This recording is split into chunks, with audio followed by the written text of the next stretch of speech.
sa pagpaniguro o pagtino nga mahatagan og hiniusang pagtagad ang pagpatuman sa mga balaod ug ordinansa nga napanday. Ang dakbayan sa San Carlos pinaagi sa Executive Order No. 34 ni City Mayor Gingo Valmayor, mimugna ni ining law enforcement team kunlet ni adtong Hunyo 6, 2013. Kining let mao ang unit sa kagamhanan sa San Carlos nga magdala ug magtino sa pagdumala sa pagpatuman sa mga balaod ug mga ordinansa nga napanday sa sangguniang panglungsod. Kini pagalangkuban sa mga sumusunod nga buhatan.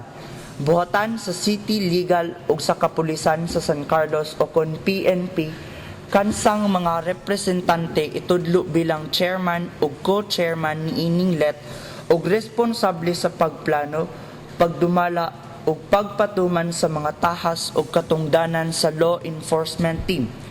Ang mga miyembro niini mao ang representante sa buhatan sa City Engineering Department, City Treasurer, Business Permits and Licensing, City Health, General Services Department, Public Market and Slaughterhouse Department, buhatan sa City Mayor, City Disaster Risk Reduction and Management, ang presidente sa Association of Barangay Councils, chairman sa natungdan nga barangay, labing gamay upat ka mga kapulisan nga itudlo sa station commander ubos sa pagpakigkonsulta sa buhatan sa City Legal ug kun kinahanglanon, pagadungagan og kawani sa syudad ug usa ka trabahante nga job order o mga barangay tanod ubos sa rekomendasyon sa mga chairman.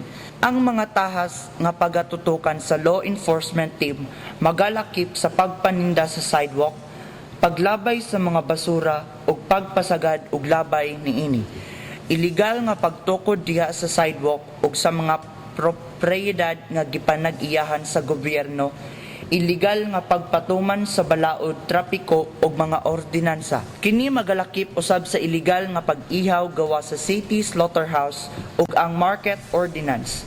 Pagpatuman sa health ug sanitary regulations ug anti-smoking ordinance, pagpang-inspeksyon sa business permits ug pagmonitor sa mga nag-unang palaliton, pagpatuman sa mga proyekto nga gipunduhan ubos sa capital outlay, general fund, mga development projects ug uban nga mga lump sum general fund nga mga proyekto, 20% development fund, local school board fund ug city waterworks department fund.